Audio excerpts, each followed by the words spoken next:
ஒரு சிறிய கிராமத்துல ஒரு உழைப்பாளி விவசாயி இருந்தார். டெய்லியும் காலையில ரொம்பவே சீக்கிரம் எழுந்து தூரத்தில் இருக்கும் கிணற்றுக்கு போய் தண்ணி எடுத்துக்கிட்டு வருவார். அவர் கையில் 2 மண் பானை, ஒரு பானை முழுமையாகவும் மற்றொரு பானை சின்ன துளை இருந்த பானை. அந்த துளை காரணமாக அவர் வீடு சேரும் முன்பே பாதி தண்ணீர் கீழே பேய்விடும் முழுமையான பானை ரொம்பவே பெருமையாக இருந்தது. அதனால் ஒவ்வொரு நாளும் அந்த ஓட்ட பானையை கிண்டல் செய்து கொண்டே இருக்கும். ஒரு நாள் அது மெதுவாக சொன்னது, நீ பார்த்தாயா, நீ எதுக்குமே பயனில்லை, எப்போதும் பாதி தண்ணீர் வீணாக உன்னை தூக்கி கொண்டு போகிறான் அந்த விவசாயி.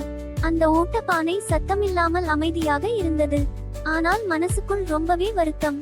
ஒவ்வொரு நாளும் அதே அவமானம், அதே கிண்டல், இப்படியே டெய்லியும் நடந்து கொண்டே இருந்தது. ஒரு நாள் அந்த ஓட்ட பானை அவமானம் தாங்க முடியாமல் அழ ஆரம்பித்தது.